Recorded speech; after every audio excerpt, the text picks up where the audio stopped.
Saudara-saudara, kita akan membaca kitab suci bersama-sama dari 1 Yohanes pasal yang ketiga. 1 Yohanes pasal yang ketiga. 1 Yohanes pasal yang ketiga, kita membaca bersama-sama dari ayat yang ke-18. Anak-anakku, marilah kita mengasihi, bukan dengan perkataan atau dengan lidah, tetapi dengan perbuatan dan dalam kebenaran. Semua membaca. Anak-anakku, marilah kita mengasihi, bukan dengan perkataan dan dengan lidah, tetapi dengan perbuatan dan dalam kebenaran.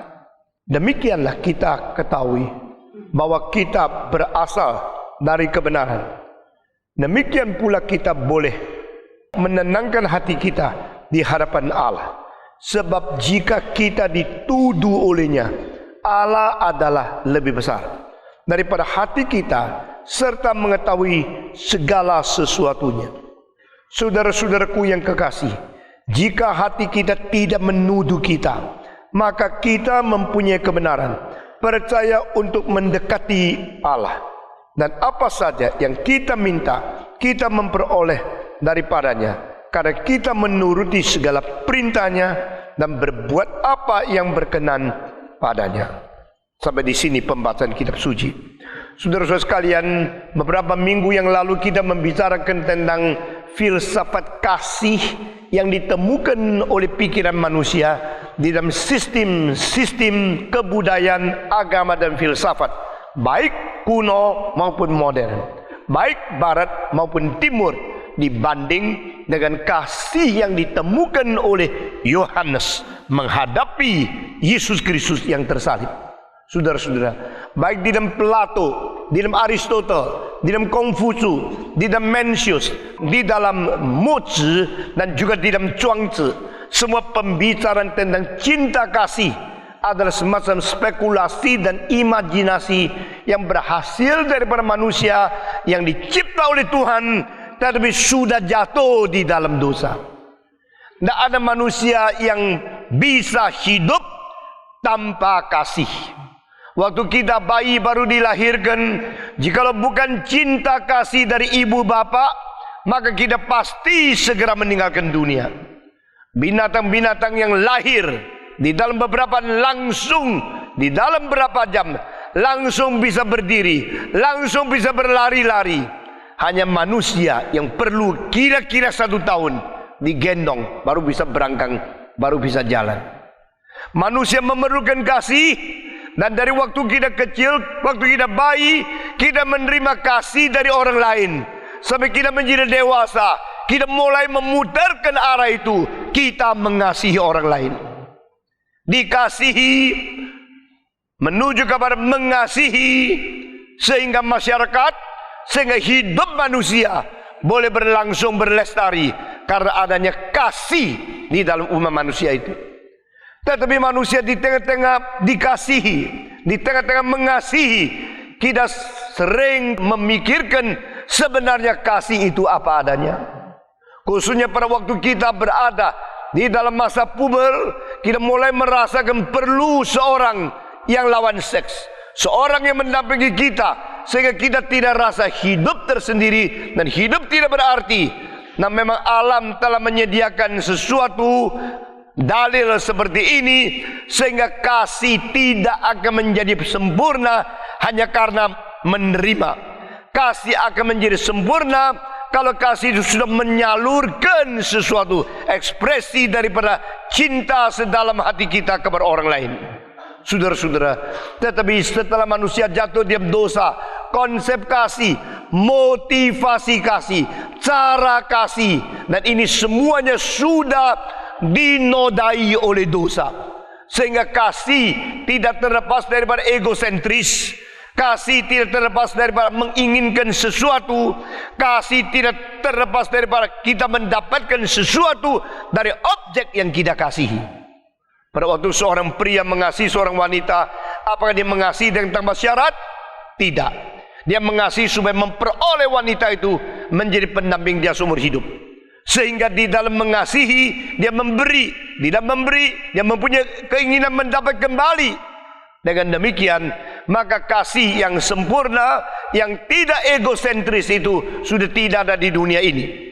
Kecuali pada waktu Yesus Kristus datang ke dalam dunia, dia tidak mendapat apapun dari kita, tapi dia menyerahkan seluruh hidup sampai mati di atas kayu salib.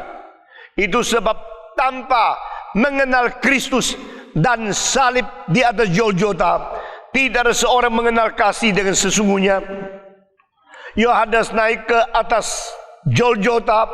Yohanes berada di bawah kaki Kristus, di bawah salib, dan Yohanes dengan tenang merenungkan cinta kasih, dan akhirnya pencerahan dan contoh teladan yang mengkorbankan diri di hadapan dia ini, yang merubah konsep dan memberikan semacam pikiran revolusioner di dalam sejarah filsafat kasih.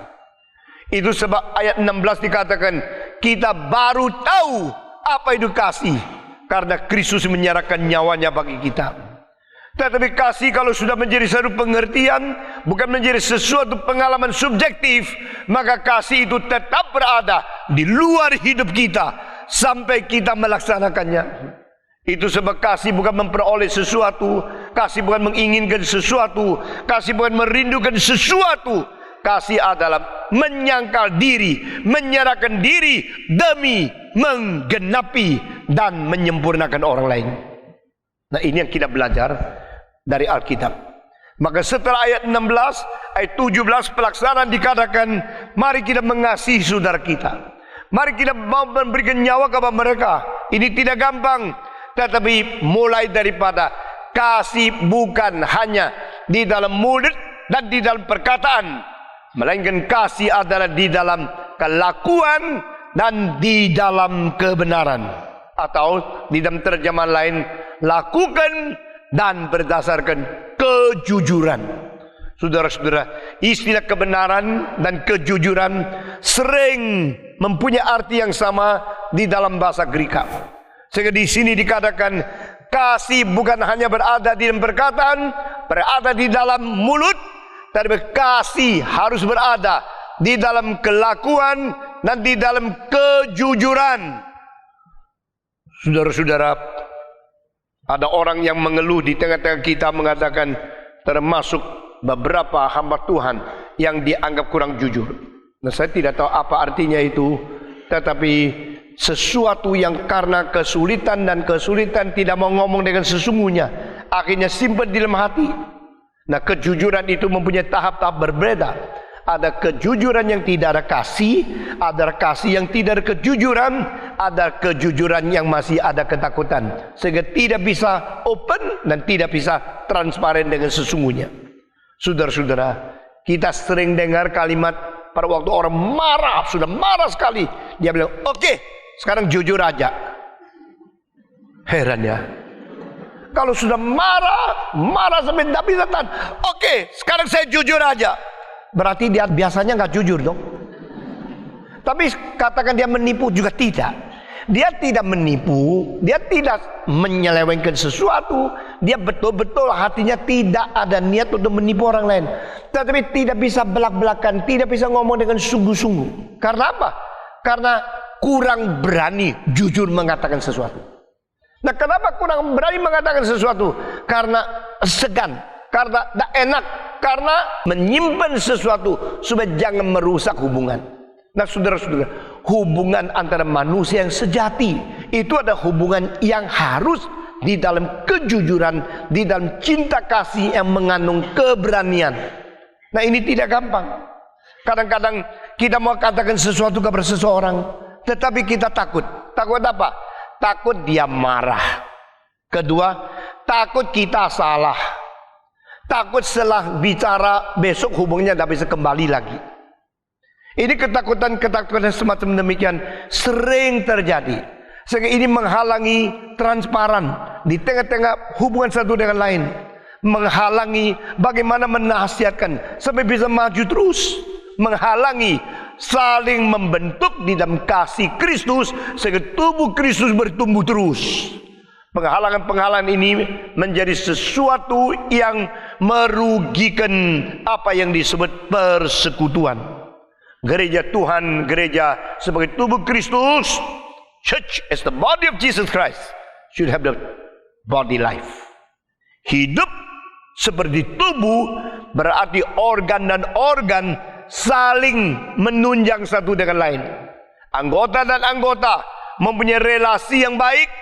Pendeta dan majelis, diaken dan anggota, anggota dan pendeta, semua orang di dalam satu gereja yang kudus dan am ini mempunyai pengertian untuk transparan saling berbicara dengan sesungguhnya. Tetapi memang tidak gampang. Tidak gampang antara satu orang dengan orang lain. Di dalam filsafat daripada Leibniz, seorang Jerman, Leibniz, dia menemukan semacam filsafat namanya monadology. Yang disebut monadology itu, dia mengatakan monad semua itu tersendiri. Sehingga satu monad tidak bisa hubung dengan monad yang lain. Dia tersendiri dalam satu dunia terkurung. Sehingga kalau monad ini mau berhubung dengan monad yang lain, dia harus menuju kepada monad yang paling menjadi induk. Hanya kembali kepada induk, dari induk situ refleksi kepada monad yang lain, baru mungkin ada satu pertemuan. Di dalam ancient Greek ada seorang bernama Gorgias. Dalam Gorgias itu filsafatnya ada 3 teori. Prinsip pertama, there's nothing exists. Kedua, between existence there's no relationship. Ketiga, kalau ada communication itu pasti tidak jadi. Berarti satu sama yang lain sulit mengerti. Saudara, kalau sudah nikah, sudah lama, masih mempunyai rasa kok sulit mengerti satu dengan lainnya. Karena setiap manusia itu satu pribadi. Setiap manusia itu satu hidup yang terkurung dalam diri sendiri. Sehingga kita memikirkan seluruhnya sesuatu perkara secara menyeluruh. Tapi waktu kita ekspresikan, kalimat-kalimat itu terlalu terbatas untuk mengutarakan apa yang kita mau katakan. Sehingga yang dengar sama yang membicarakan selalu ada gap. Yang dibicarakan satu hal, yang didengar satu hal. Yang didengar di telinga satu hal, yang dibawa ke pikiran hal yang lain. Yang dipikirkan itu satu hal, yang dimengerti dalam hati lain lagi. Yang dimengerti lain, ngomong lagi, semua salah. Jadi itu monad sulit bertemu dengan monad yang lain. Tapi kalau monad itu berhubung dengan yang utama, yaitu induk monad, maka monad induk itu akan menggabungkan ke monad yang lain dengan mungkin adanya sesuatu komunikasi. Nah, teori ini hanya ada pada satu orang, yaitu Leibniz. Tetapi saudara-saudara, akhirnya teori ini dimengerti di dalam shortwave radio. Saudara-saudara, kenapa ada orang berbicara di 15 km yang lalu? Saya buka radio, saya bisa dengar setiap kalimat. Karena apa? Karena itu dia punya gelombang itu naik ke atas, dari atas kembali ke sini. Jadi dari situ ke sini perlu kabel. Tapi kalau dari atas ke sini tidak perlu kabel. Itu namanya semacam suara yang melalui atas refleksi ke bawah. Saudara-saudara, sistem radio ditemukan sehingga tidak ada kabel yang perlu. Coba bayangkan kalau itu siaran radio di satu tempat, setiap rumah mesti ada kabel dari rumah itu. Jakarta akan ruwet dah karu-karuan. Betul nggak? Sudah ruwet mobil, ruwet kabel lagi, bagaimana? Tetapi ini tidak perlu. Dia bisa dengan itu shortwave itu bisa sampai terus sampai di Amerika. Saudara bisa dengar radio dari Rusia. Saudara bisa dengar radio dari Perancis. Saudara bisa mendengar radio dari Voice of America. Saudara bisa mendengarkan Voice of Japan. Karena apa? Karena sistem itu. Nah, demikianlah persekutuan antara manusia dan manusia. Saya mau mengerti seluruhnya Anda sulit. Yang saya ngerti cuma mukamu, ya. Kalau mukamu ketawa saya kira-kira senang. Kalau ketawa dah berhenti kira-kira gila, begitu ya. Nah, itu kita mengerti orang dari mana? Dari tampang. Maka orang Tionghoa mengatakan 知人知面不知心，画虎画皮难画骨. Ayo, semua 1, 2, 3. Kenal orang, kenal muka, sulit kenal hatinya. Gambar macan, gambar kulit, sulit gambar tulangnya. Benar kan? Kalau saudara gambar sampai hebat sekali, coba kelihatan tampang macan itu keluar. Tetapi tulangnya coba, nggak bisa kan? Karena engkau melihat macan gerak-gerik seperti Adam Lai pernah 7 tahun atau 13 tahun tinggal di pinggir kandang daripada kuda. Di situ dia perhatikan seluruhnya gerak-gerik dari berkuda. Kalau lagi loncat bagaimana? Kalau lagi berhenti bagaimana? Kalau lagi makan rumput bagaimana? Pada waktu dia kaki ke depan dua juga di belakang. Kadang-kadang mendadak yang kanan menggerak ke bawah. Waktu kanan ke bawah, pasti yang kiri yang ke depan, bukan kanan yang ke depan. Kalau dua begini, pasti itu galloping, sedang cepat sekali. Dan memperhati itu namanya satu pelajaran. Dia belajar pelajaran Aristoteles namanya on the move of the animal, yaitu gerak-gerik binatang menjadi satu pelajaran dinamika gerakan daripada loncatan-loncat dari binatang-binatang yang berbeda. Cita bagaimana, singa bagaimana, kijang bagaimana, kuda bagaimana, ayam bagaimana. Itu gerak-gerik sama semangat itu seluruh dipelajari di dalam seni. Nah, saudara-saudara sekalian, ada lain mengamati pelan-pelan, dia mengetahui kuda bagaimana harus digambar. Tetapi mengamati cuma amati luar. Engkau tidak mungkin mengamati gerak daripada tubuhnya, kecuali seperti Michelangelo, seperti Da Vinci, seperti Raffaello. Mereka kadang-kadang itu membedah, khususnya Da Vinci, membedah mayat 30 orang. Dari situ dia melihat urat-urat bagaimana putar. Kalau lagi marah, lagi angkat berat, urat mana yang menjadi besar, dia putar. Kadang-kadang dia sambil bikin catatan, sambil membedah. Itu mayat tidak ada obat untuk bikin anti busuk. Jadi sebelum dia bedah selesai, sudah baunya luar biasa, dia dah tahan dikuburkan. Saudara-saudara, dari situ dia mau mengetahui bagaimana bergambar. Nah, orang Tionghoa mengatakan tahu orang, tahu mukanya, tidak tahu hatinya. Orangnya gampang, paling tidak gampang. Saudara-saudara, hati-hati dengan orang kerja apapun, tidak kasih tahu syarat, tidak kau jujur, gampang nanti ada, nanti paling mahal orang itu. Saudara-saudara, hati-hati dengan orang yang kelihatan bagus, tahu muka dan tahu hati. Itu karena kita tidak mengetahui pikiran manusia dalam-dalamnya. Itulah sebab komunikasi satu dengan lain itu tidak gampang. Georgias mengatakan nothing exists. If something exists, there's no communication. If there is communication, there's no possibility of understanding one another thoroughly. Tak mungkin. Itu sebab kecuali kita kembali kepada Tuhan. Saudara mencintai Tuhan, dari Tuhan situ menggerakkan orang lain. Saudara mendoakan bagi dia, Tuhan menggerakkan dia. Sehingga antara relasi manusia dan manusia hanya di dalam iman dan cinta kasih di dalam Kristus, baru kita mungkin betul-betul bersekutu satu dengan lain. Bersekutu tidak gampang. Kenapa banyak suami istri bercerai? Karena akhirnya ternyata tidak bisa bersekutu. Waktu lagi cinta-cintaan ngomong apa saja cocok. Karena yang dipentingkan bukan ngomongannya, yang waktu ngomong-ngomong yang dipentingkan cuma mukanya yang dilihat terus. Ya cocok. Lalu kalau sudah lama masuk ke dalam isu yang dibicarakan, ternyata beda pendapat. Ternyata gampang berubah. Baru mengetahui tidak ada komunikasi yang 100% mungkin. Tapi saudara-saudara, justru inilah sebabnya Kristus harus turun ke dalam dunia. Kita menuju kabar monat asal lalu kembali tidak gampang. Kristus yang datang ke dunia membawa kita kembali kepada Tuhan. Itu yang mungkin. Sehingga kekristenan mengandung segala kemungkinan yang tidak pernah ada di dalam semua agama. Tetapi apakah orang Kristen sendiri sudah mengerti dan sudah menjalankan itu? Ini yang dikatakan. Kasih bukan hanya di mulut. Kasih bukan hanya di dalam perkataan. Kasih adalah di dalam tindakan dan di dalam kejujuran. Saudara-saudara, belajar jujur, belajar mengatakan belak-belakan, itu cara terbaik untuk tidak membuang waktu. In between 2 points, the shortest line is the direct line. Di dalam titik dan titik, engkau mau menghemat, cara yang paling hemat langsung garis lurus, itu paling hemat. Tapi kalau putar,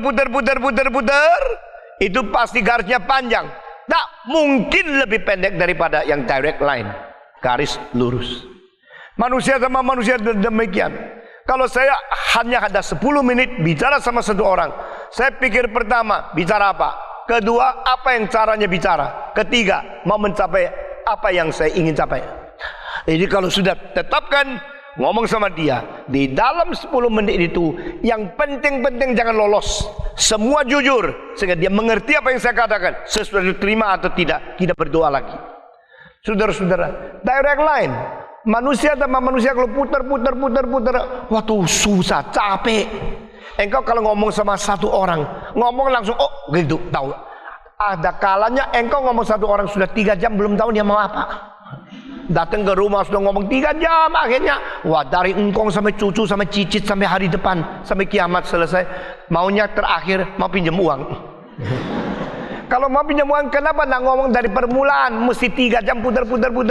Karena sukar buka mulut. Kenapa? Karena tidak belajar bagaimana menjadi orang yang jujur. Tetapi jujur tidak ada cinta kasih, itu menakutkan. Cinta kasih tidak ada jujur, itu menutupi banyak dosa.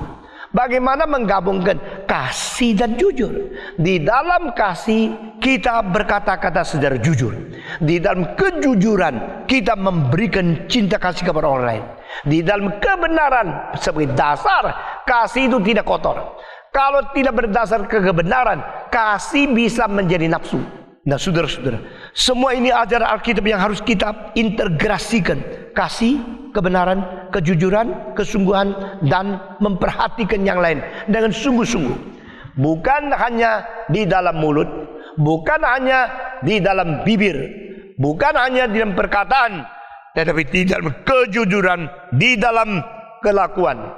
Nah, kalau kita melakukan hal ini, maka di sini dikatakan dengan satu kalimat yang indah demikian. Demikianlah kita ketahui bahwa kita berasal dari kebenaran. Nah, saudara-saudara, kita berasal dari kebenaran. Berarti kita mempunyai satu fondasi, mempunyai satu dasar kejujuran dan kebenaran. Saudara-saudara sekalian, kalau engkau bukan berasal dari motivasi sungguh-sungguh mengasihi, jangan kerjakan segala sesuatu. Kerjakan segala sesuatu hanya menempel mukamu, kelihatan engkau yang bagus. Tidak ada gunanya. Saudara datang ke gereja bukan store muka. Saudara bergaul dengan orang lain bukan tempel muka. Saudara kerjakan segala sesuatu berdasar hatimu yang sungguh-sungguh mengasihi dia. Saudara-saudara, kenapakah anak-anak kita selalu bohong sama kita? Tahu sebabnya? Karena kita yang membuat mereka bohong. Kenapakah mendidik anak akhirnya kotor menjadi bohong-bohong terus? Karena kita tidak berani sungguh-sungguh menghadapi mereka. Dan kita kadang-kadang terlalu keras, sampai kerasnya bocengli, kerasnya tidak berperi kemanusiaan, sehingga dia ketakutan dipukul atau disalah mengerti terlalu mendalam. Cara terbaik yaitu menipu kamu. Banyak anak kecil itu belajar menipu bukan karena ada orang yang mengajar dia bagaimana menipu, karena papa mama memperlakukan mereka tidak beres.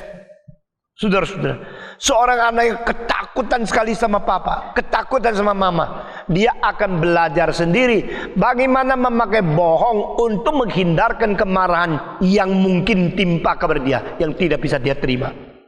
Nah, ini sebabnya. Jadi kalau kamu kerasnya adalah tidak sesuai dengan peri kemanusiaan, engkau kerasnya ada lebih-lebih daripada seharusnya dia tanggung, engkau telah secara tidak sadar menghancurkan anakmu supaya mereka belajar bagaimana menipu engkau. Saudara mungkin tidak perhatikan, saya kalau jalan tangan kanan bengkok sedikit, ada orang bilang itu bikin saya gagah. Saya kira tidak kayak gagah, bisa kayak modelnya seperti King Kong. Kenapa?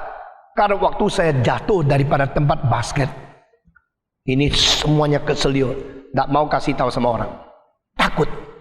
Takut mama marah, takut orang marah.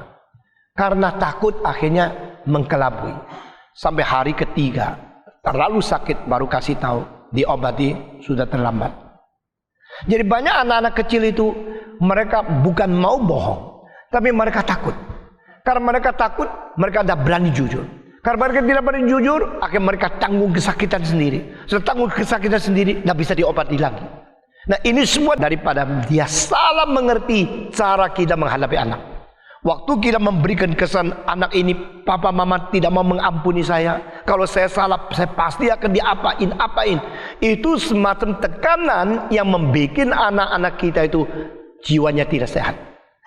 Seorang bernama Carlos Kleiber, one of the greatest conductor in the classical music of our time. Dia sudah meninggal dunia. Dia adalah seorang yang begitu teliti, begitu peka kepada setiap not musik.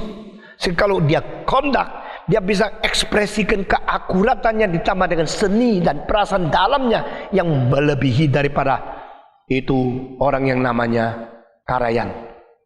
Karajan pun tidak sebagus dia. Bernstein pun tidak seteliti dia. Tetapi Carlos Kleiber kenapa akhirnya tidak suka, tidak berani tampil, tidak suka tampil untuk kondak? Karena papanya terlalu keras. Papanya begitu keras selalu mengatakan, lu bodoh lu, kamu bodoh, kamu tidak bisa, kamu tidak ngerti musik.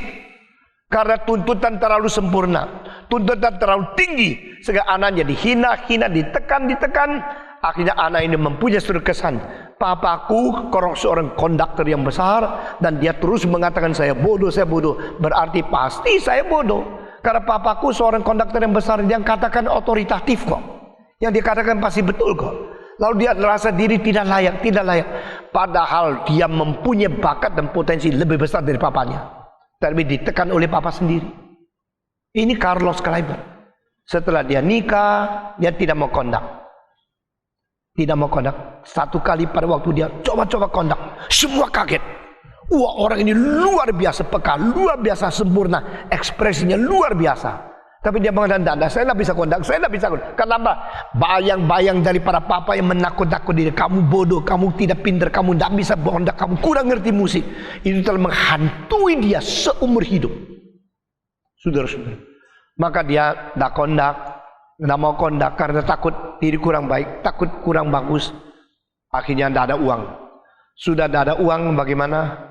Istrinya baik sekali.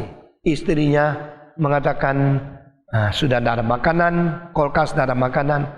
Istrinya tulis surat kepada beberapa simfoni orkestra, Berlin kah, Amsterdam kah, tolong undang suami saya kondak kok. Baru surat datang. Carlos, we invite you to conduct anytime, any item, any symphony you choose. Dan dia tidak mau pergi. Tapi istri mengatakan sama dia, kita sudah tidak ada makanan, kulkas sudah kosong. Dia buka kulkas, cilaka, besok tidak ada makanan. Dia bilang, oke, kasih tahu dia, saya mau kondak. Karena kondak dapat duit. Begitu dia mau datang kondak, rule musik dirubah semua. Karena apa? Yang sudah teratur malam itu atau minggu depan tanggal berapa siapa yang kondak, semua dibatalkan asal dia mau datang. Karena dia hebat luar biasa. Begitu dia kondak, dapat uang, pulang, isi kulkas. Sudah boleh makan. Sampai dia tidak mau kondak lagi. Kulkas selesai, nyonya tulis surat lagi. Tolong undang suamiku dong. Begitu. Kenapa orang begitu besar akhirnya menjadi satu ketakutan seperti ini? Kenapa dia begitu besar, begitu hebat, tapi seumur hidup mempunyai catatan rekor yang diarsipkan, yang didokumentasikan ke sini cuma beberapa dari Beethoven dan sebagainya, karena ayahnya terlalu keras.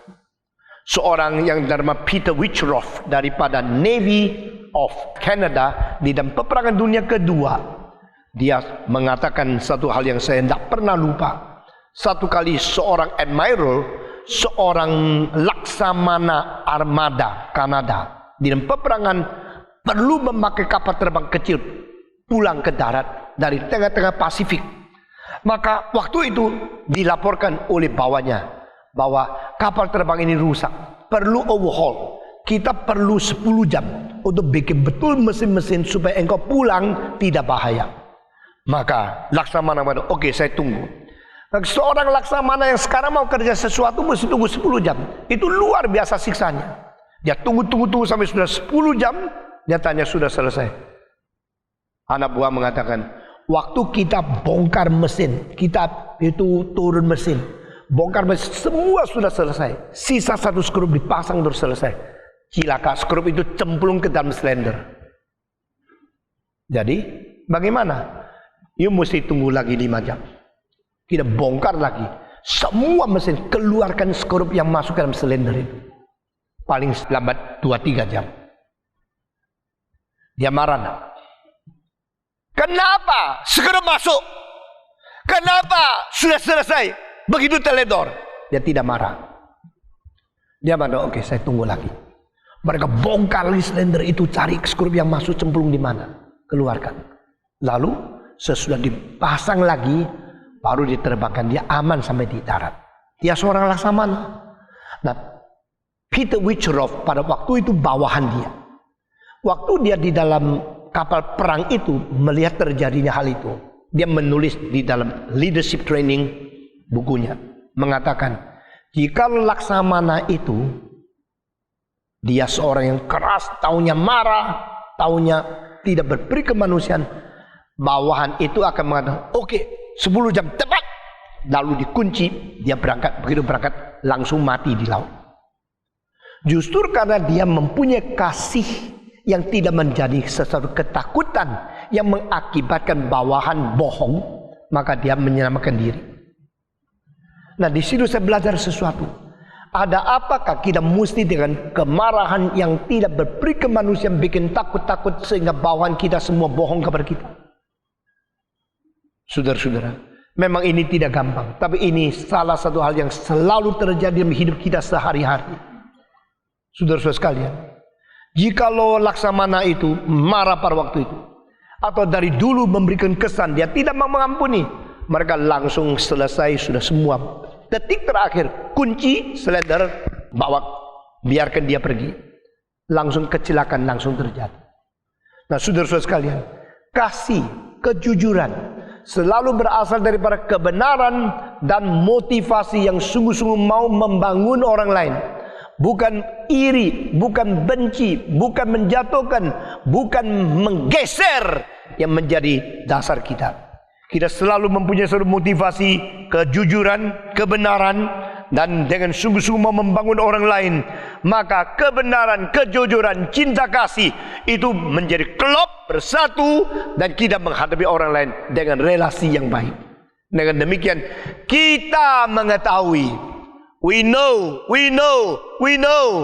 saudara-saudara, we know what is love from cross, we know what is love from our sacrifice, we know what is love from our truthfulness, our honesty based on the truth. Di sini katakan, demikianlah kita ketahui bahwa kita berasal dari kebenaran. Demikian pula kita boleh menenangkan hati kita di hadapan Tuhan Allah. Nah, kalimat yang kedua ini penting sekali. Bagaimana menjadi orang yang tenang di hadapan Tuhan? Saudara-saudara, kalau kita bersalah, lalu kita menemukan seorang yang berhak untuk mengkoreksi kesalahan kita, kita dah enak, kita dah tenang. Kemarin saya bicara dengan seorang hamba Tuhan, kalau saya ada, kamu khotbahnya tenang dah? Enggak, dia bilang. Kalau saya khotbah melihat patung datang, saya dah tenang. Saya dah tahu kenapa dah tenang, mungkin ajarannya bidat kali ya. Kalau ajarannya baik-baik, dah usah dah tenang dong. Karena tahu patung mempunyai tuntutan yang tinggi. Nah, saudara-saudara, saya juga tidak persalahkan siapa. Banyak hamba Tuhan, kalau khotbah separuh mendatang melihat saya ada di tengah-tengah pendengar, langsung grogi, langsung jadi lain. Khotbahnya lebih pelan kah, lebih teliti kah, atau ya pokoknya jadi lain lah begitu. Saudara-saudara sekalian, tetapi saya mau tanya, bagaimana menjadi seseorang yang siapapun di pinggir saya tenang. Siapapun di pinggir saya tidak gelisah. Siapapun ada di hadapan saya tetap stabil. Nah, ini adalah satu stabil rohani yang paling penting. Di sini diajarkan, kalau kita dengan kejujuran, kebenaran penuh dengan cinta kasih, hati kita tenang di hadapan Tuhan Allah. Saudara-saudara, seorang bernama Fan Chung An, Fan Wen Zhen Gong, di dalam sejarah Tionghoa mengatakan, jikalau setiap malam saya sebelum tidur renungkan dua hal, sesudah itu saya tidurnya enak sekali. Pertama, aku bersalah kepada surga atau tidak. Ketiga, aku merugikan manusia atau tidak. Sang pu kui ren, xia pu fu ren. Itulah sebabnya malam itu saya tidur dengan nyenyak sekali. Nah, saya kira ini prinsip sama dengan Paulus. Paulus mengatakan, sampai hari ini saya berani berkatakan, saya tidak pernah baik kepada Tuhan maupun kepada manusia saya bertindak untuk merugikan, mempermalukan. Nah, selalu mempunyai hati nurani yang tidak menegur diri. Ini menjadi ketenangan jiwa yang rahasianya menang daripada semua cara kontemplasi dan cara meditasi di dalam agama. How to be peaceful. How to gain your peaceful mind, restful soul. Saudara-saudara, Augustinus berkata, Tuhan, Engkau telah menciptakan kami di dalam keadaan satu jiwa yang tak pernah tenang. You have created us with a great soul of unrest. Restless soul, until we come to you and return to your bosom and get rest only in you. Ini kalimat yang paling terkenal di dalam hubungan manusia dan hidup baik, hidup tenang di hadapan Tuhan Allah sepanjang sejarah. Dari My Confession, fase pertama bagian akhir, maka Augustinus mengatakan, Tuhan, Engkau yang telah menciptakan jiwa yang begitu agung, justru Engkau menciptakan jiwa yang tidak pernah tenang. Kecuali manusia kembali kepadamu di dalam pangkuanmu mendapatkan satu kesejahteraan hanya di dalam dirimu. Jika engkau tidak kembali kepada Tuhan, tidak ada tenang. Jika engkau tidak kembali kepada Tuhan, engkau tidak akan puas. Meskipun engkau boleh mendapatkan uang yang banyak, meraih kedudukan yang tinggi, tapi jiwa sedalam-dalamnya engkau tidak pernah ada satu kesejahteraan yang tenang. Tidak pernah ada sesuatu kepuasan yang sungguh-sungguh. Saudara-saudara, seorang Jerman yang terkenal namanya Goethe. Goethe pada waktu masih muda sekali jatuh cinta kepada seorang perempuan yang cantik sekali. Akhirnya perempuan itu tidak mau dia. Di dalam keadaan dia patah hati, dia begitu kecewa. Padahal dia orang salah satu yang paling pintar di sejarah Jerman, ganteng luar biasa. Tapi perempuan itu tidak mau dia. Dia sudah patah, dia kecewa. Dia kurang sedikit bunuh diri. Orang yang tidak bunuh diri itu mungkin takut, mungkin terlalu berani. Lalu dia akhirnya mengkompensasikan segala kekecewaan dia dalam menulis buku. Satu buku yang namanya Kerisauan Seorang Remaja yang namanya Wit. Saudara-saudara, buku itu diedarkan, dijual di seluruh Jerman. Yang baca buku itu 2.000 orang yang bunuh diri. Dia tidak jadi bunuh diri, cuma mencetuskan kesusahan. Kesusahan itu dibaca oleh banyak orang, langsung merasa sama. Lalu mereka yang bunuh diri. Dia tidak berminat membunuh 2.000 orang lain, tapi pengaruh sastranya begitu besar sampai mengagumkan seluruh dunia. Dan selama hidup dia mencari satu hal, tenang hati, the peace of the soul. The peace of the spirit, the peace in my heart. Bagaimana carinya? Apakah dia kembali kepada Tuhan dengan sungguh-sungguh? Saudara mengerti sastra Jerman mengetahui ada satu buku yang namanya Faust. Tahu? Faust ditulis dalam 26 tahun oleh orang yang sama, Goethe, yang menceritakan seorang dokter ingin kaya, maka dia ingin cepat kaya. Satu hari dikunjungi oleh seorang setan. Dan setan itu mengatakan, aku akan memberikan kekayaan kepadamu, tetapi aku mau jiwamu. Dia bilang, jiwa? Aku tidak percaya ada jiwa. Aku tidak percaya ada kekekalan. Sudah ambil jiwa, pokoknya kaya. Yang paling penting kan uang. Di dunia ini kalau tidak ada uang untuk apa? Lebih baik saya kaya di dunia mengenai kekekalan, jiwa, keselamatan, saya tidak peduli. Oke, deal. Lalu bikin satu kontrak. Di dalam beberapa puluh tahun dokter menjadi kaya sekali, tetapi akhirnya dilemparkan ke dalam neraka. Nah, ini versinya banyak ya. Ada beberapa musikus telah menjadikan musik, biarpun daripada orang seperti Damnation of Faust yang ditulis daripada Berlioz, juga ada yang lain-lain tulis. Juga satu opera yang ditulis oleh Gounod mengenai Faust. Saya tidak ceritakan sastra itu, tapi saya berkata kepada saudara, di sini tulisan ini ditulis oleh Goethe karena Goethe sendiri mau mencari ketenangan jiwa. Dia ingin mendapatkan ketenangan jiwa, tenang jiwa, hidup bagaimana tenang. Tidak gampang mendapatkan ketenangan jiwa. Banyak orang yang dangkal asal banyak uang sudah tenang dia. Uangnya dari merampok juga tenang dia. Orang itu akan tidak tenang selama-lamanya. Kalau engkau mengerti bagaimana tenang jiwa di dalam hidup sekarang ini, dan betul-betul kembali melalui jalur yang benar di dalam Kristus, engkau mendapatkan perdamaian dengan Tuhan, maka engkau selama-lamanya akan beres.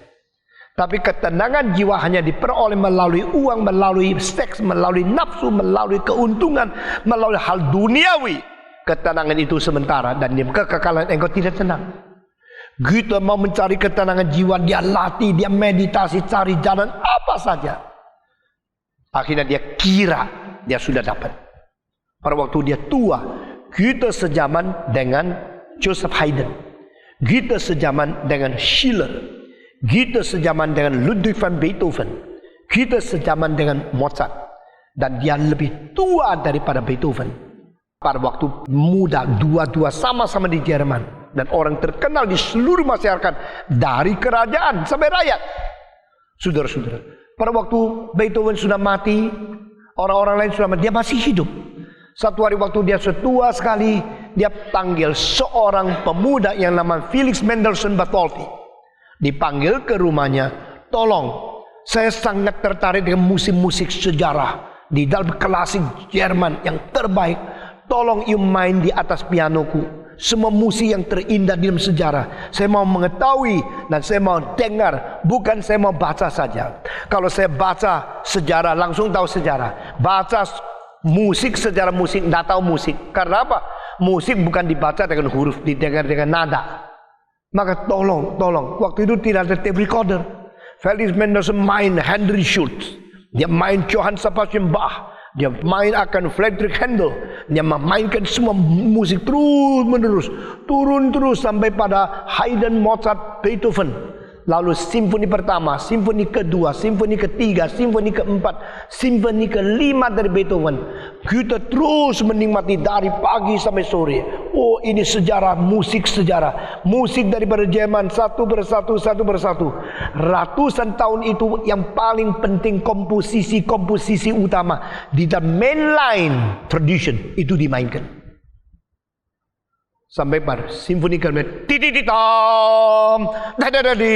Mendelssohn main dengan sekuat tenaga, utarakan pergumulan antara jiwa manusia dengan kerisauan, dengan nasib yang dan mengetuk pintu. Wah, di tengah kepergumulan itu mainnya begitu indah dan begitu semangat.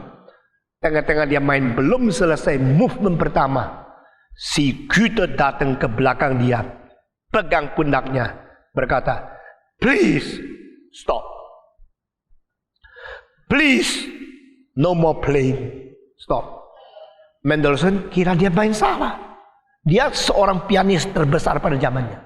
Waktu Mendelssohn putar kepala, lihat Goethe, "Why you stop me?" Goethe menjawab satu pertanyaan. "The peace in my heart, which have been obtained by me through the years of struggle, lost in one moment when you play on Beethoven 5. Sejahtera yang ku raih melalui pergumulan puluhan tahun, sekarang mendadak hilang pada saat engkau main Beethoven kelima, movement pertama. So, please stop." Waktu saya membaca cerita seperti itu, saya mengetahui sejahtera manusia tanpa Tuhan itu omong kosong. Saudara-saudara, engkau mendapatkan perdamaian, mendapatkan sejahtera. Perdamaian sejahteramu berdasarkan apa? What is the basis? What is the foundation of your peace? Kalau sejahtera perdamaian itu berdasarkan banyak uang, banyak khususnya wanita. Kalau uang dah banyak, seperti tidak bisa hidup tenang. Karena perlu security. Lalu security dari apa? Dari uang. Kalau begini semua orang kaya pasti secure sekali dong. Kalau demikian semua orang miskin pasti tidak secure. Justru tidak. Ada orang yang uang tidak banyak tapi hatinya berlekat dengan tangan Tuhan. Sungguh-sungguh bersandar kepada Tuhan. Ada orang kaya tetap gelisah, tidak karu-karuan. Saudara tahu seorang yang bernama Howard Hughes, tahun 75 meninggal dunia. Dan waktu meninggal dunia diselidiki, bikin kaget seluruh Amerika. Dia orang yang begitu kaya. Dia pernah mempunyai kapal terang lebih besar, bikin dari kayu, lebih besar daripada Boeing 747. Bayangkan. Dan dia sendiri setir. Dia seorang kaya luar biasa. Howard Hughes mempunyai uang waktu itu lebih banyak daripada Rockefeller. Dia orang yang kaya luar biasa.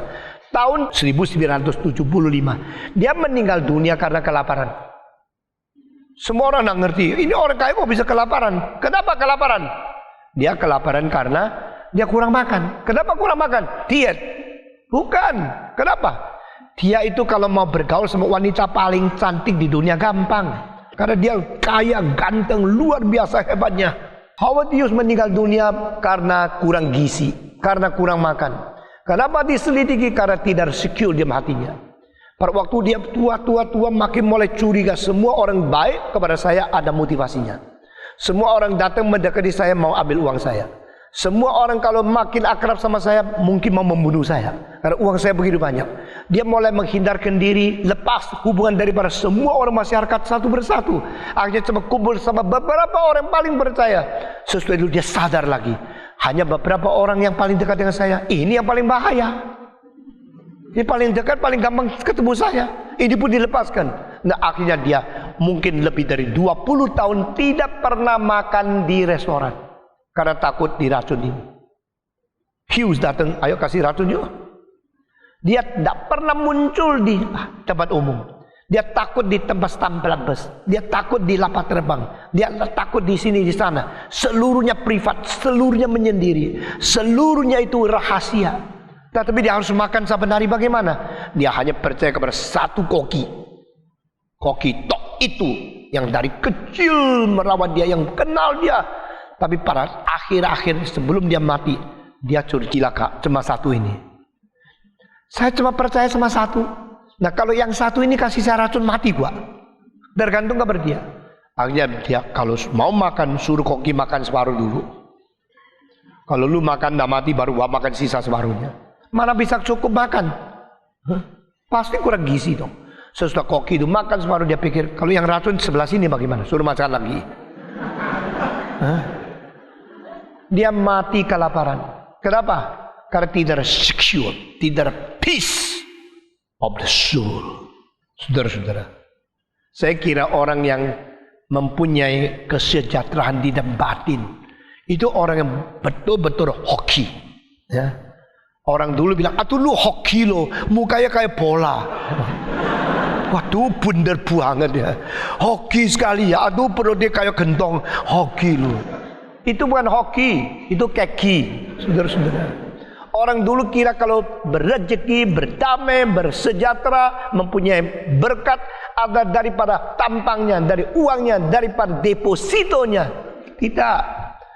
Saudara-saudara, benar-benar engkau berkat, benar-benar engkau lucky kalau engkau mempunyai peace in your heart.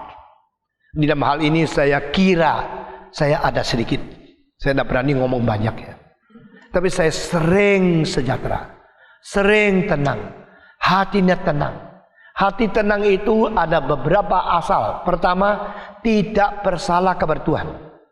You do nothing wrong against your God. So you keep your peaceful heart before Him. Pertama, jangan melanggar perintah Allah. Jangan melanggar prinsip Allah. Jangan melawan firman Allah.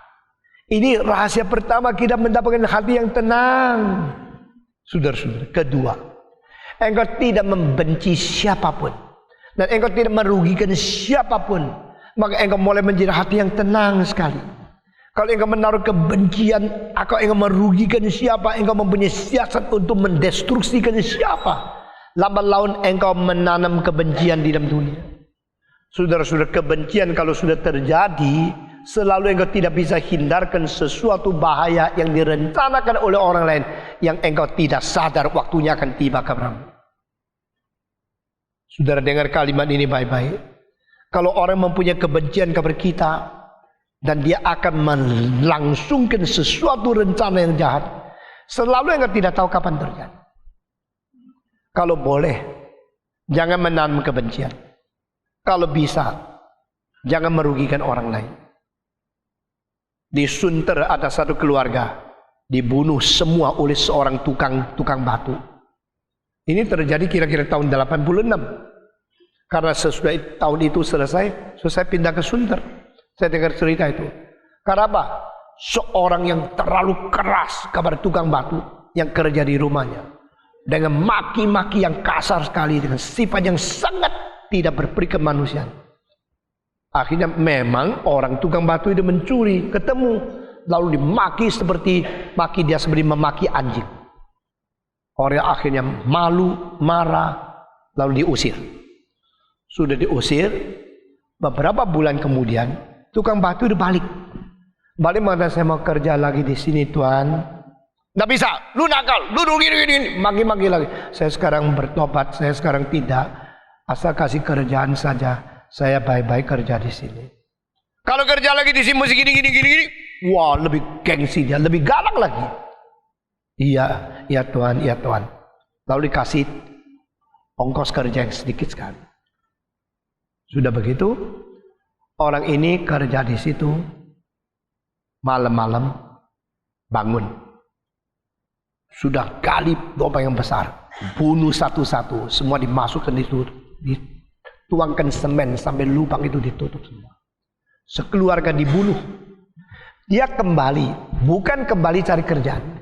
Dia kembali, bukan kembali untuk dapat kesempatan yang baru. Dia kembali untuk membalas dendam karena dulu diperlakukan terlalu tidak beri kemanusiaan. Saudara-saudara sekalian, bagaimana kita bisa mempunyai hati yang tenang jikalau di hadapan Tuhan Allah kita menjalankan kehendak. Di hadapan manusia kita tidak pernah menanam kebencian, dan kita tidak mempunyai jiwa untuk merugikan siapapun, sehingga akhirnya kita bisa menjadi orang yang menerima kesejahteraan di dalam batin kita masing-masing. Saudara-saudara, Mencius, filosof China kedua setelah Konghucu, mengatakan seorang gentleman mempunyai 3 sukacita yang besar. Pertama, melihat ke langit, tidak salah kepada Tuhan. Melihat ke dunia, tidak merugikan satu manusia. Itu sukacita pertama. Kedua, melihat ke atas, papa mama masih hidup. Melihat sekitar, saudara-saudara masih sehat. Itu sukacita kedua. Ketiga, boleh mendapatkan orang-orang jenius, orang-orang yang betul-betul pintar untuk mendidik mereka menjadi potensi negara hari depan. Ini sukacita ketiga. Nah, 不负天不亏人，天下一大乐。父母皆存，兄弟无故，第二乐。的天下之英才而育之，君子第三乐。Ini 3 sukacita. Ini adalah general revelation, bukan special revelation. Jadi manusia tidak mengenal Kristus, mereka menemukan menjadi manusia yang berarti, menjadi manusia gentleman yang dapat sejahtera di dalam sukacita dunia ini 3. Jangan bersalah kepada Tuhan, jangan merugikan orang lain. Kalau papa mama sehat, saudara-saudara semua itu masih ada di dunia, ini sukacita. Dan bisa mendidik orang, bisa menjadikan orang yang berpotensi, disiapkan menjadi pimpinan negara hari depan akan datang. Itu sukacita ketiga. Bagaimana dengan orang Kristen? Sama. Kita putarkan dengan semua ajaran Alkitab. Kalau saya melakukan perintah Tuhan, saya akan melakukan kehendak Allah, dan saya baik-baik menginjili orang, baik-baik mengasihi sesama, menolong orang di dunia ini. Dan ketiga, saya bisa mengabar Injil, bisa mendidik orang, bisa mempersiapkan orang melayani Tuhan. Ini 3 dilakukan, ini sukacita paling besar. Di dalam konteks seperti ini saya berkata kepada Tuhan, saya mau menjadi orang yang penuh sejahtera di hati, yang menikmati security di hati. Ya, tidak usah takut. Saudara, orang yang sudah menjalankan kehendak Tuhan, sudah melakukan ibadah sesungguhnya dan mencintai orang lain, jangan takut engkau besok mati kelaparan. Tidak usah takut engkau mati tidak orang peduli. Kalau engkau betul-betul melakukan kehendak Tuhan dan betul-betul mencintai sesama, di dalam kesulitan engkau pasti ada pertolongan dari Tuhan, ada pertolongan dari orang lain. Di Surabaya ada seorang datang kepada saya nangis. Tolong, rumah saya dibakar, gudang saya angus, Yang paling cilaka, sebelum bakar itu terjadi, saya baru masukin semua barang, baru stok semua barang di dalam gudang itu. Dan gudang itu saya gabung dengan rumah, sekarang dua-dua habis. Saya bagaimana hidup lagi, anaknya 4. Saya sama istri sudah tua, waktu itu dia umur kira-kira 60, saya baru umur 30-an. Saya bilang, Tuhan akan memelihara engkau, Tuhan akan mentenangkan engkau. Dan saya tahu engkau biasanya adalah seorang yang takut kepada Tuhan dan baik sama sesama. Tak mungkin Tuhan meninggalkan engkau. Kita berdoa, dia nangis terus.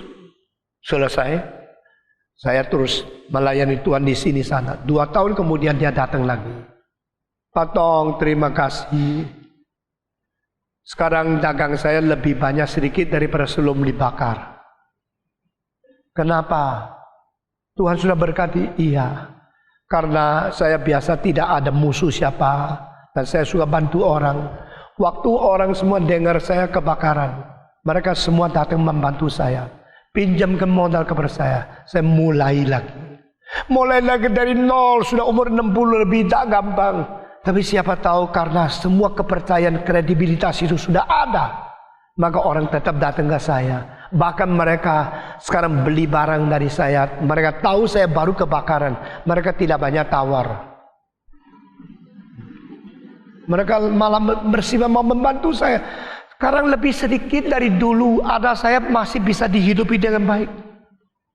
Saudara-saudara, saya masih ingat umur 18 saya mengajar. Waktu itu saya umur 18, muridku yang paling tua 58. Ya, waktu itu saya mengajar 2 sekolah. 1 sekolah untuk anak-anak muda, 1 sekolah malam untuk mereka yang dulu tidak ada waktu sekolah. Malam masih bisa ikut seperti stris, tapi bukan untuk teologi, untuk bahasa Mandarin. Nah, murid saya itu banyak sekali. Ada yang tua sekali. Yang paling tua umur 58. Masih sempat saya tangkap dia nyontek 1 kali. Tapi saya tidak mempermalukan dia di hadapan umum. Nanti bikin musuh sendiri juga tak tenangkan. Saya bilang, jangan. Cara nyontek gimana? Pintar juga. Dia pakai pensil, tulis jawaban-jawaban di atas kayu, sehingga tak kelihatan. Jadi dia itu pura-pura nulis dan dia tahu itu. Orang lain tidak lihat, tapi mata saya memang cukup tajam juga. Terus saya sambil hapus, saya bilang, jangan. Saudara-saudara. Nah, pada waktu saya mengajar ada 1 pelajaran yang saya masih ingat. Ada kalimat, kepercayaanmu adalah jiwamu yang kedua. 信用是你的第2生命. Your credibility is your second life. Di dalam masyarakat, hidupmu sehat dah sehat, ganteng dah ganteng, itu ada padamu. Tapi orang lain lihat engkau baik dah baik, lihat engkau boleh dipercaya atau tidak. Saudara-saudara, selama hampir 20 tahun kita menggarap gerakan reform Injili, ditambah dengan mulai daripada speak 84 sampai sekarang 22 tahun, kita telah membuat sesuatu hal menjadi modal kita. Orang percaya ini gerakan yang sungguh-sungguh. Amin. Orang percaya motivasi kita benar-benar. Orang percaya dapat sesuatu yang betul-betul berbobot untuk mengisi, membentuk karakter dan kerohanian. Ini kredibilitas. Orang akan mengatakan kalau reform, tidak usah ragu lagi, doktrinnya benar. Saya harap orang akan mengatakan kalau pendeta-pendeta reform semua jujur, boleh dipercaya.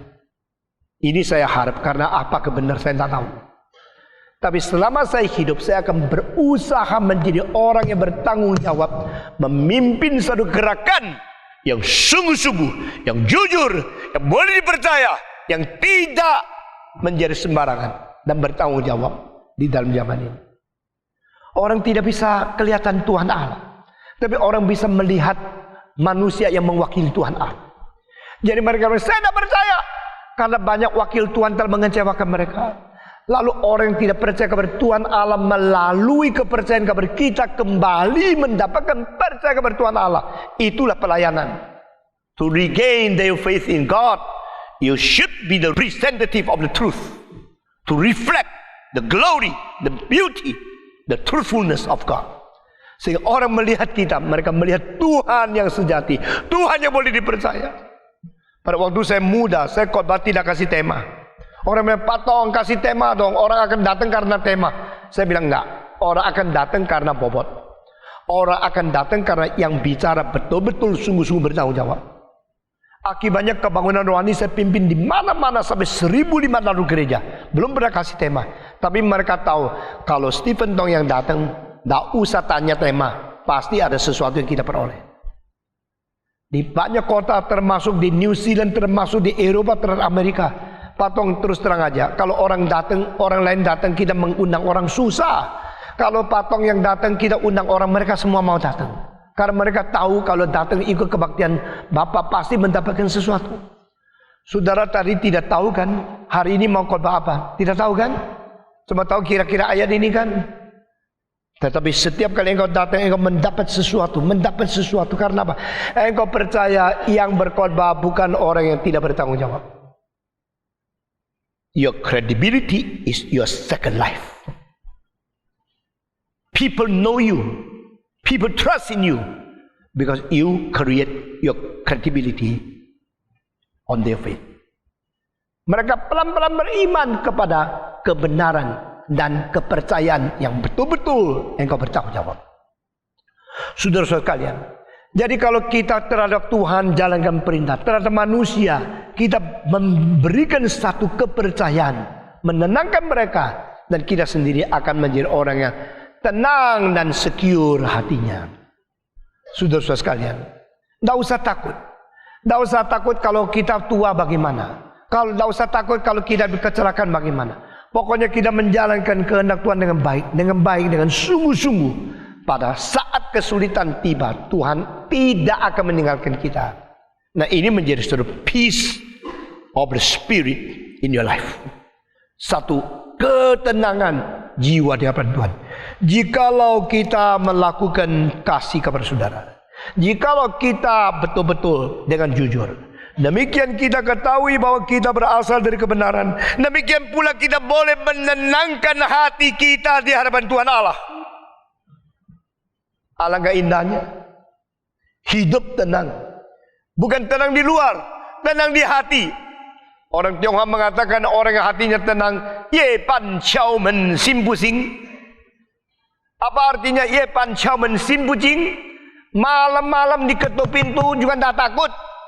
Ya, saudara-saudara, karena tenang, tidak ada musuh. Tetapi orang yang hatinya tidak tenang, siang dilototi takut, apalagi malam diketuki pintu, lebih takut. Sedia pintu belakang untuk larikan diri. Saya tidak tahu di saudara punya rumah ada pintu belakang untuk larikan diri enggak? Kalau ada berarti kurang tenang hatinya. Saudara-saudara, itu yang paling tidak tenang itu Ceausescu. Ceausescu, presiden daripada negara Rumania. Saudara-saudara, dia bikin satu istana yang tingginya lebih daripada belasan susun. Pakai cara itu gaya Romawi yang lebih besar dari Kremlin, yang lebih tinggi daripada Tiananmen, lebih besar, lebih hebat daripada Versailles. Tidak sebesar itu, tetapi lebih tinggi, lebih banyak kamar, dan di bawahnya itu digali lubang sampai bisa ke airport. Istana itu bawahnya ada lubang terus bisa sampai pelabuhan. Sehingga kalau terjadi revolusi, kalau dia digulingkan, langsung dia melarikan angkasa atau ke bawah, ke atas, seperti itu kelinci yang masuk ke lubang, atau seperti capung yang terbang ke atas. Semua cara sudah ada. Dan di tengah-tengah lubang di bawah itu semua itu granat, semua itu pistol, semua itu siapan untuk senjata, sehingga dia pasti aman. Dia kira itu aman. Tapi pada waktu dia harus melarikan diri, dia tidak bisa pakai dua jalur ini. Dua-dua tidak bisa pakai. Tuhan tertawakan dia. Lu kira lu pintar, lu kira lu aman. Apa yang kau hitung tidak seperti apa yang aku hitung. Di depan istana dia perlu satu alun-alun yang besar sekali. Untuk membuat alun-alun itu dia bongkar sampai beberapa baris. Semua bangunan dihancurkan. Di antara tempat alun-alun yang dia bikin itu ada 13 gereja kuno, semua dihancurkan. Ceausescu, dia kira dia seperti Allah, dia pintar, sehingga kalau dia berdiri atas podium istana itu ratusan ribu orang hore, hore, long life. Wah, dia bangga sekali. Justru terakhir kali setelah dia pulang dari negara yang lain, ada satu pertemuan paling besar. Di situ terjadi pemberontakan. Waktu pemberontakan jadi pidato, dia tidak bisa langsung berhenti. Waktu berhenti, itu TV daripada Romania kecelakaan. Karena seluruh dunia lagi lihat berapa hebatnya dia pidato, mendadak kacau dan dia berhenti. Jadi TV itu tidak tahu mesti taruh di mana kameranya. Akhirnya mereka berusaha untuk membuat seperti pandangan dari kota, masukkan TV, dan suara pidato berhenti, mau diisi apa tidak tahu. Semenjak berontak makin besar, dia tahu semua sudah tidak mau dia, dan dia lari ke atas.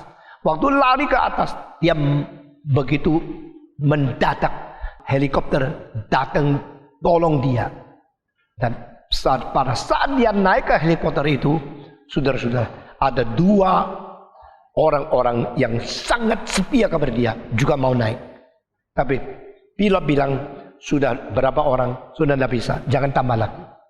Dia bilang, dengar perintahku, ini 2 orang tidak boleh dia masuk. Sudah biasa diktator, masuk. Pilot bilang, jangan masuk, terlalu berat, bahaya. Saya punya perintah, harus dijalankan. 2 orang yang paling setia kepada dia masuk. Kalau tidak masuk, dia tidak aman, karena itu yang menjadi ajudan dia. Tapi kalau 2 orang tidak masuk, 2 orang sudah tidak aman. Mungkin dikepung sama orang, dibunuh, karena mereka paling setia kepada Ceausescu. Begitu masuk, tidak bisa naik, tidak bisa naik. Akhirnya naik turun lagi, naik turun lagi. Berhenti di tengah jalan, langsung dikepung, dibawa penjara. Tanggal 25 Desember, hari Natal, dibunuh oleh orang bawahnya. Tenang, ada uang tenang, ada kaya tenang, ada kuasa tenang. Tidak. Yang bikin kamu tenang adalah engkau damai dengan Tuhan, damai dengan manusia, dan penuh cinta kasih kepada orang lain. Di dalam kejujuran dan di dalam kebenaran engkau hidup dengan satu kredibilitas dan cinta kasih orang lain kepada engkau, karena mengetahui engkau benar. Saudara-saudara, orang benar kadang-kadang mendapatkan kerugian besar di dalam dunia. Orang benar kadang-kadang mendapatkan bahaya besar di dalam dunia. Tapi orang benar selalu sampai mati hatinya tenang. Nah, ini satu pahala, satu berkat di dalam hidup dunia yang penuh dengan sengsara. Keep your heart peaceful before God. Caranya seperti ini. Kita boleh menenangkan hati kita di hadapan Tuhan. Lalu di sini katakan satu prinsip, jika kita dituduh olehnya, Allah adalah lebih besar dan daripada hati kita serta mengetahui segala sesuatu. Saya sangat cinta kepada 2 ayat ini, ayat 20 dan 21. Mari kita membaca bersama-sama. 1 Yohanes pasal 3 ayat 20 dan 21. Kita membaca bersama-sama. 1, 2, 3. Sebab jika kita dituduh olehnya, Allah adalah lebih besar daripada hati kita serta mengetahui segala sesuatu. Saudara-saudaraku yang kekasih, jikalau hati kita tidak tuduh kita, maka kita mempunyai keberanian percaya untuk mendekati Allah. Jikalau hati kita menuduh, maka taulah Allah lebih besar dari hati. Jikalau hati kita tidak menuduh, maka kita mempunyai keberanian percaya untuk mendekati Allah. Nah, di sini mendadak dia menyebut tentang ketenangan diganggu oleh siapa? Ketenangan hati berdasarkan cinta kasih, berdasarkan kebenaran, kejujuran, berdasarkan bagaimana menyangkal diri menolong orang lain. Ketenangan hati itu diraih melalui sesuatu kematangan rohani. Tetapi ketenangan hati bisa diganggu oleh hati itu sendiri. Berarti apa? Masuk eksklusif, tertutup di dalam dunia diri sendiri. Kalau orang lain kira engkau baik, engkau tahu engkau diri baik tidak. Kalau orang lain mengetahui engkau agung, engkau sendiri tahu engkau agung atau tidak. Sehingga diri ada 2 dunia. Dunia penilaian dari luar dan dunia kritikan dari dalam. Manusia adalah satu-satunya makhluk yang mempunyai potensi untuk kritik sendiri.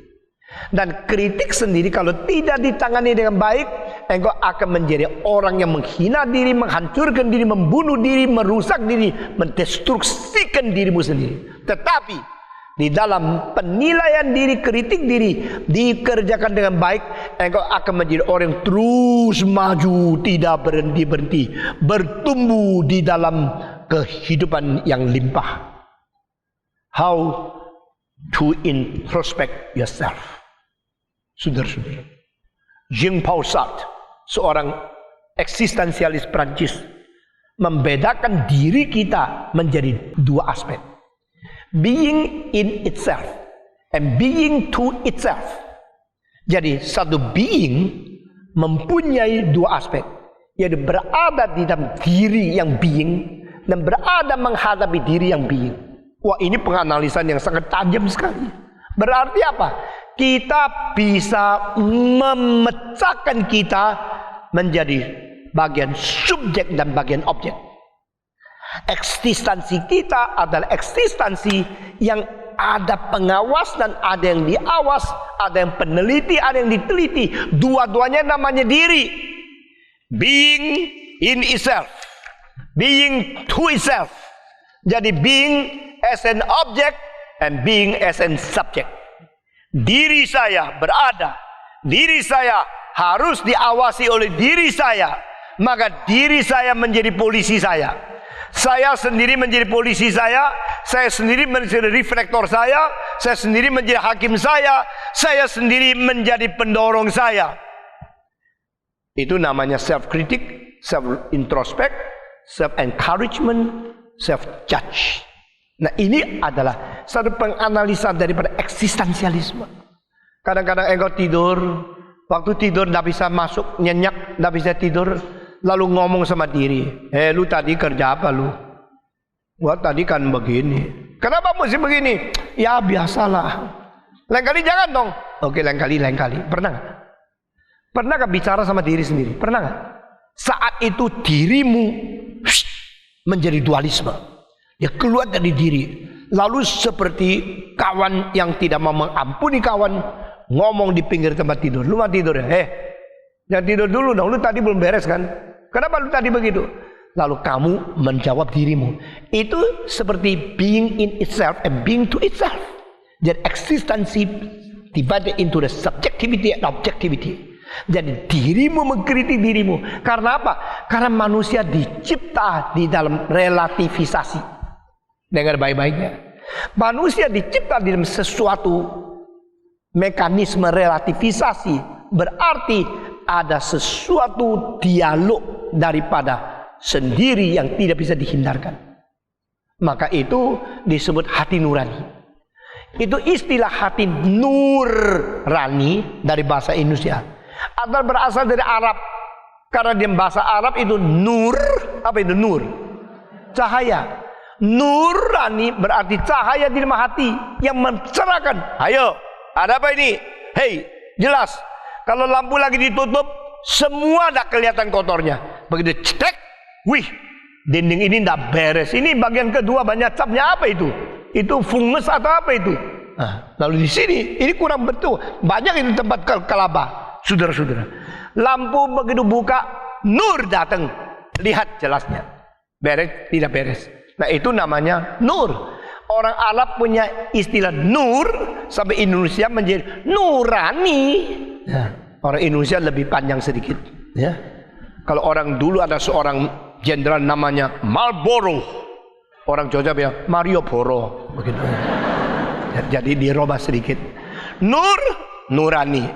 Hati nurani adalah cahaya yang bersinar di dalam hati. Dari mana? Dari Amsal Sulaiman, bukan dari Arab.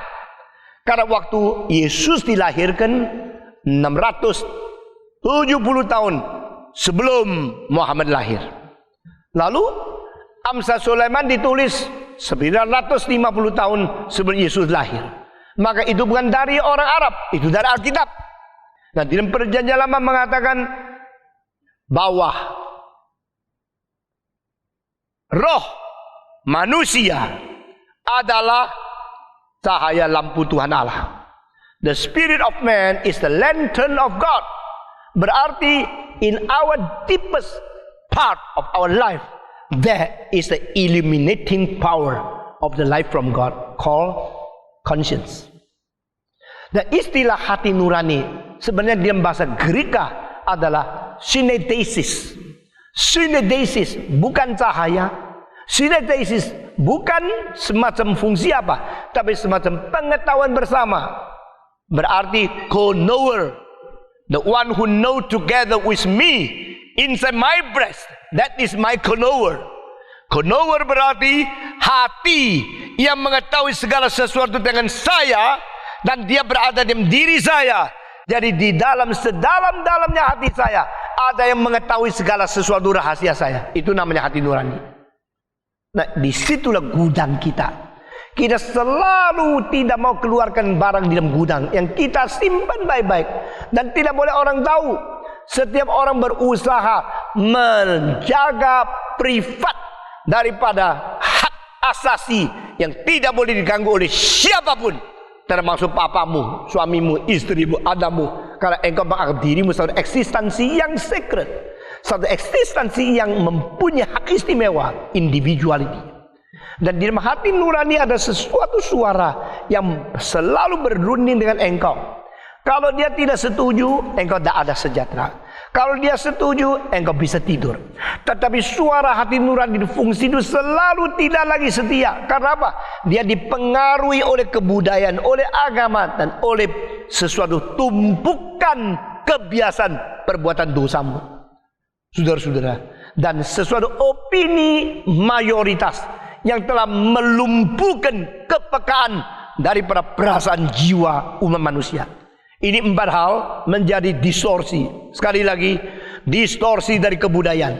Kedua, distorsi dari agama. Ketiga, distorsi daripada kebiasaan engkau berdosa. Keempat, distorsi dari opini mayoritas yang melumpuhkan kepekaan jiwa manusia. Sehingga orang-orang Kristen cara bekerja lain sama orang Islam. Orang Islam cara menghadapi sesuatu pekannya lain sama orang Katolik. Orang Katolik cara menangani sesuatu lain sama orang-orang Konfusius. Orang Konfusiusme menangani sesuatu lain dengan orang-orang Islam. Karena agama, kebudayaan, dan masyarakat mayoritas dan pribadi yang berbuat dosa sudah lama mempunyai kebiasaan. 4 distorsi membuat hati nurani kita tidak bisa berfungsi dengan netral dan dengan baik. Jadi hati nurani itu tegur atau tidak tegur, hati nurani rasa engkau beres atau tidak beres, ada pengaruhnya dari agama, ada pengaruh daripada tradisi, ada pengaruh dari kebudayaan, pengaruh daripada pribadi, pengaruh daripada opini mayoritas. 4 distorsi ini. Tapi di sini katakan, jikalau hati kita tidak menuduh kita, dan jikalau hati kita menuduh kita, bagaimana? Tidak dituduh sama dituduh bagaimana? 60 tahun yang lalu ada seorang Australia membunuh istrinya sendiri, tapi ketakutan akhirnya dipotong-potong jadi kira-kira 18 bagian. Ya, kepalanya, kakinya, tangannya, pahanya, jantung semua. Lalu dibikin sesuatu lubang besar, ditanam sedalam-dalam di rumah di halaman belakang. Lalu ditutup dengan tanah. Lalu dia tunggu sampai berumput lagi. Dia lapor istrinya hilang di polisi. Lalu ditunggu-tunggu berapa bulan istri datang. Dia pura-pura nangis sedih, tetapi sebenarnya dia yang bunuh. Dan itu ada di dalam halaman sendiri. Sampai rumput sudah semua kelihatan seperti biasa, baru rumahnya dijual. Jadi tidak ada orang tahu. Sudah tidak ada orang tahu, dia pindah dengan sedih, pindah dari timur Sydney pergi ke Perth. Di Perth dia melapor lagi polisi, semua surat hilang dan sebagainya, dapat kartu semua baik. Lalu dia pura-pura menjadi orang baik, buka satu perusahaan penatu, cuci pakaian. Ramai, banyak orang, wah semua orang bilang dia tetangga yang paling baik. Dan dia menikah dengan seorang perempuan yang muda sekali, istri yang juga sayang sama dia. Dan dia kira sudah selesai. Berapa puluh tahun kemudian dia menjadi satu pedagang yang lumayan baik, diterima baik oleh masyarakat. Mendadak satu malam dia hilang. Sudah hilang, semua tidak tahu dia kemana. Dulu istrinya dia hilang. Sekarang istri baru rasa suaminya yang hilang. Pelan-pelan dapat kabar, ada telepon daripada kantor polisi. Dia sedang berada di kantor polisi. Karena apa? Melaporkan dia pernah menjadi pembunuh. Kira-kira berapa tahun yang lalu di kota apa dan apa yang terjadi. Semua orang bilang tidak mungkin, ini orang mungkin terlalu stres.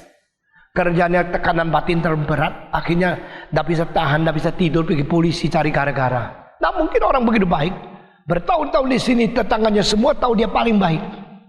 Tapi mereka mendapatkan pengakuan dia tanggal apa di kota apa di timur dekat Sydney. Saya melaporkan istri saya hilang. Ditelepon, ditanya, betul-betul terjadi. Dibuka arsipnya. Dan itu tidak kembali lagi istri saya tahu di mana. You tahu di mana? Kenapa you lapor? Karena saya membunuh. Kenapa you membunuh? Karena saya tidak cocok sama dia dan saya benci sama dia. Lalu di mana dia? Saya tanamkan dia di mana? Tanam di mana? Bagaimana tanam? Saya potong-potong tubuhnya menjadi 18 bagian baru tanam. Akhirnya disuruh orang gali rumah itu. Benar-benar terjadi. Lalu mereka mengatakan, ini suara apa? Tidak ada orang tahu kenapa dia lapor sendiri. Karena ada hakim dari Tuhan. Tuhan mengirim satu hakim di dalam hatinya. Dan hakim untuk setiap orang itu namanya hati nurani. Sehingga engkau tidak mungkin larikan diri daripada semua perbuatanmu yang kau sengaja lakukan untuk melanggar kebenaran dan melawan Tuhan. Dirimu akan mengikuti dirimu sampai liang kubur. Dirimu akan terus-menerus menegur engkau sampai engkau harus bertobat atau engkau dihukum.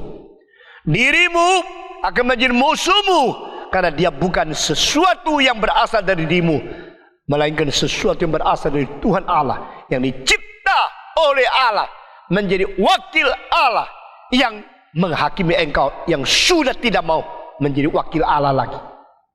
Ini Alkitab. Itu sebab hati-hati dengan hatimu.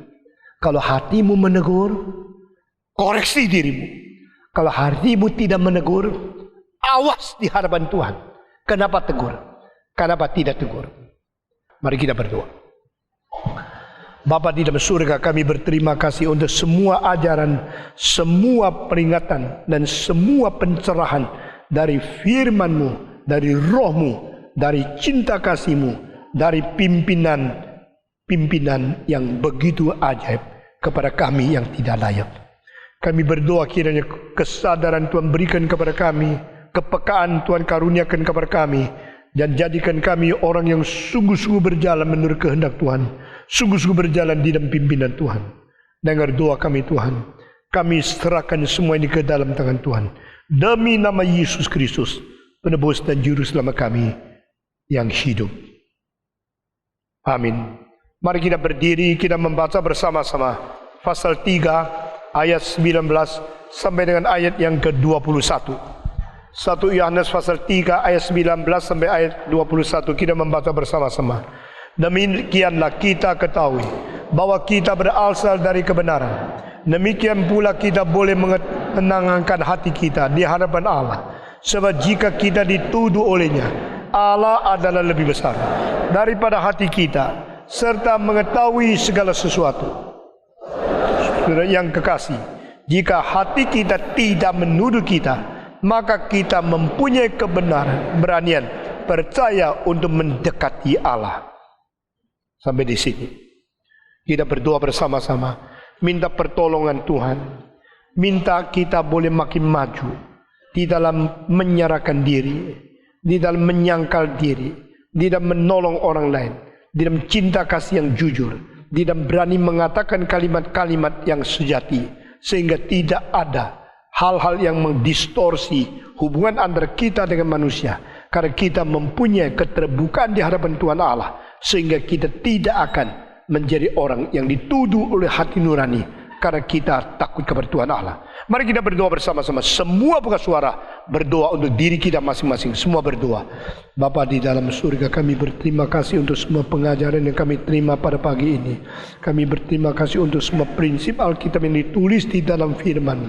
Kami berdoa untuk hidup kami selama di dalam dunia ini.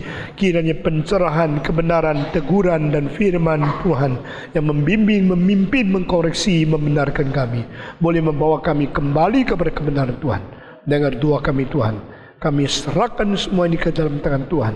Berkati kami supaya kami menjadi orang yang tenang, orang yang memiliki kesejahteraan jiwa di hadapan Tuhan dan tidak perlu terus gentar karena teguran hati nurani. Dengar doa kami yang kami panjatkan dalam nama Yesus Kristus, penebus dan juru selamat kami yang hidup. Amin.